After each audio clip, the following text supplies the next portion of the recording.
Hello, everybody. Welcome to Dungeon Rollers Podcast. I'm your host, Justin. So today, I'm reviewing the G.I. Joe miniseries, which came out in 1983.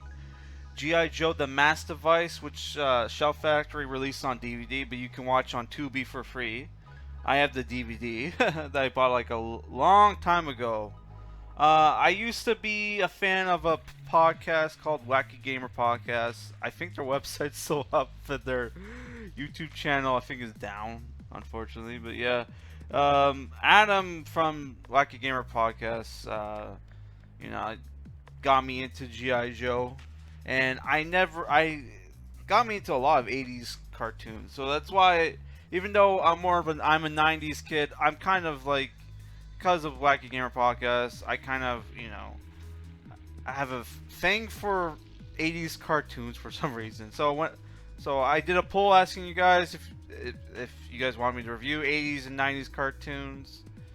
You said yes, and this was the first cartoon that won the poll. Right, we did a poll. Right, the other choices was Dino Riders and Inhumanoids. Right. So yeah, we're doing a review for G.I. Joe, a Real American Hero, this came out in 1983. Uh, the, this miniseries has 5 episodes. The first one being Cobra Strikes, Episode 2, Slave of the Cobra Master, Worms of Death, Duel in the Devil's Cauldron, and Stake in the Serpent's Heart. Which all these episodes were written by Ron Friedman and animated by Toei Animation. Which is like, holy crap. I just want to mention though, the cover is a lie because a certain character, well, 3 out of 5 of the, 2 out of the 5 characters on the cover is not in the show, right? I guess they show up during the ongoing show, which came out I think in like '86. Right, so like Hawk and Roadblock is not in this show, right? And Snake Eyes is not a ninja in this show. He's just a guy in like a blue jumpsuit and cool shades, right? Yeah. So yeah, the miniseries is about Cobra, which is a international you-know-what organization that wants to conquer the world, and they developed this teleportation device called the M.A.S.S device, which allows them to teleport teleport like people to like giant objects like the Eiffel Tower, right? And they can also destroy cities with it. And it's up with G.I. Joe, the American Special Missions Force, to stop them, right? And G.I. Joe is comprised of elite group of globetrotting American soldiers that all have their specialties, right? And everybody has a code name except for Duke. Duke, I think just goes by his real name, right? So yeah, you have like, this show is known for its like wacky characters, right? That are very one-dimensional. You have Snow Job, who's like the Arctic specialist. You have Torpedo, who I don't even remember him in the original show. Then again, I haven't watched a lot of the original show, but yeah, he's like. I think he's supposed to be Cuban, underwater specialist, who calls himself something for short, and it's not Tor. That's the other thing. So he's like, when he was like, when he said torpedo short for, he said something that's short for torpedo, but not Tor, is coming at you. I'm like, did he actually just said that? I had to rewind. He's like, oh my god, he actually did. Right. You have you have like wacky, there's like characters, right? And G.I. Joe's nemesis Cobra, right, are also kind of wacky. You have Destro, who's like, I think it's supposed to be the evil genius who has a metal face for some reason. You have Baroness, who's the sexy mistress of disguise. And you have Cobra, who likes to slur his S's, right? Which even, like, there's a scene at the last episode where like Destro like is making fun of like his Cobra's commander's slurring, which, holy crap, man, that totally reminded me of when in the Street Fighter movie where Bison makes fun of Sagat's one eye. I bet you didn't see that coming. When he covers his one eye. Oh my god, oh my god. I hit the nail on the head when I said the Street Fighter in the movie was basically a G.I. Joe movie. This totally reminded me of, like, you know, the Street Fighter movie. Right. So yeah, let's go into the action. Obviously, this is PG-13, right? So the action, you don't really see people die, though there are vehicles that get blown up in the show, and you didn't see anybody escape.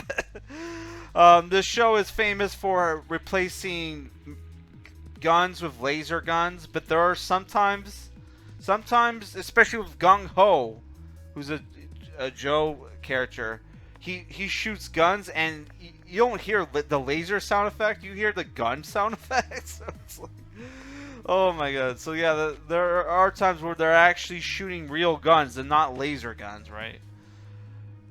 Right, I should mention that. And yeah, and because this like takes place in the 80s, like Duke, there's some they have like colorful ways of like replacing like swearing. He's like there's a point like at the beginning of the show, but they're testing a bunch of our characters is like on the runway watching their new jets fly around, which they call Sky Strikers. And one pilot almost hit him when they were trying to land. And he's like, Duke's like, I'm gonna kick the mustard out of that hot dog, right? And it turns out to be Scarlet, right? And he's like, Duke is very hands-on with Scarlet to the point where like they get a sneak attacked by Cobra, which when Cobra attacks, they're like, Cobra, yeah. It's like stuff like that. And the Joe battle cries, Yo, Joe, right? But yeah, there's a scene where like Scarlet, who is the crossbow wielding hottie on the G.I. Joe team, which there's another hot girl on the team who has a support role called Cover Girl, who's a blonde chick, right? And yeah, so Scarlet almost gets killed, right? And Duke, like, you know, rushes in to grab her, push her out of the way.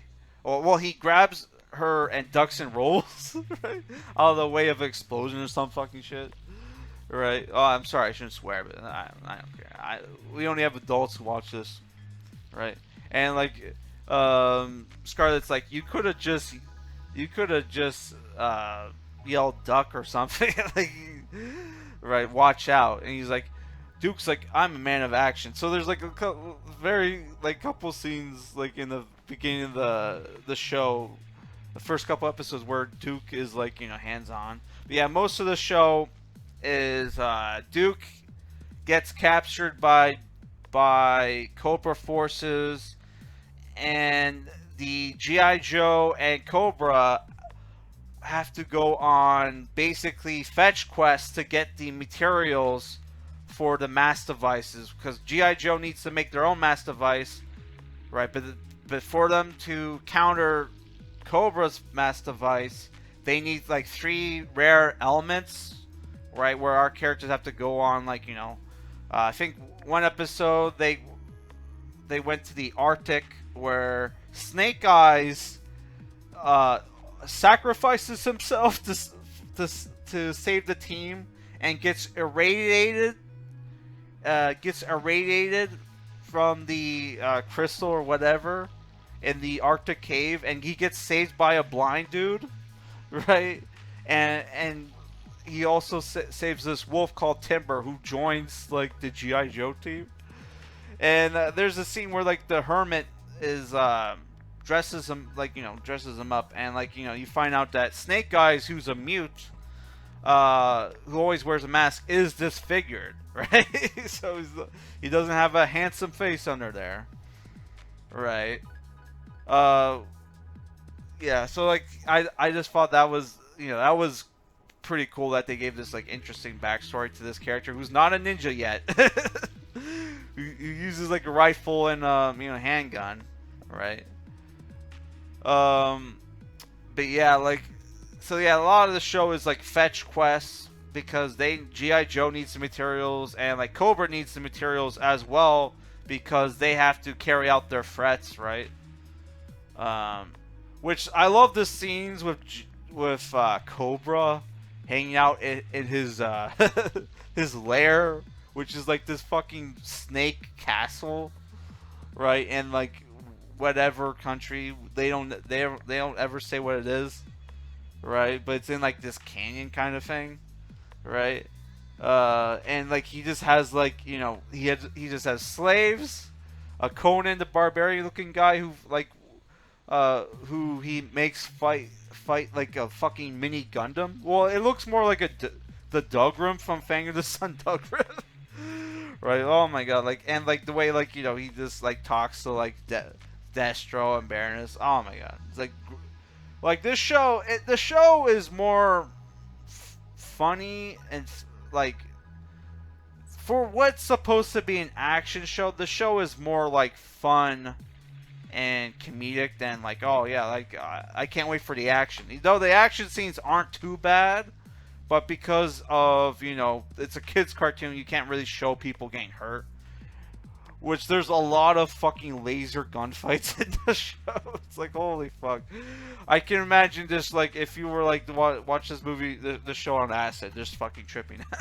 It's like, oh my god. Alright, so yeah, it's, is this like a fun, is this like an entertaining, like action-packed show? Yes, but it's more for the comedic aspect, right? And the animation by Toei was pretty good, though. There were continuity issues, right, with the coloring and like the guns and shit. Yeah, that's stupid shit like that. But overall, I enjoyed the show, and I would probably check out the main series, right? Which is on Tubi, but maybe I'll check to see if I can get like a DVD set or something for cheap. Which the show ran for like 4 seasons, by the way, and there was a movie. Which I think my first introduction to GI Joe was the movie that would air on TV, but it would air at like 8 o'clock, and my bedtime was 9, so I could only ever watch like the first half of the fucking movie on TV. God damn. Oh, so yeah, if I were to give this show a rating, 7 out of 10. For a toy commercial, is pretty cool. And this was before the Congress or whatever made it so like, oh, if these fucking cartoons are gonna sell toys to kids, they have to have the PSAs. So I didn't have to watch any PSAs for this miniseries. Although the parodies of the G.I. Joe PSAs were fucking hilarious back in the day. I wonder if they're still up. So yeah, our next cartoon review will probably be something short. I don't know, like Inhumanoids, or I might save Inhumanoids for Halloween because that's more of a Halloween show. But yeah, we'll figure it out. All right, guys.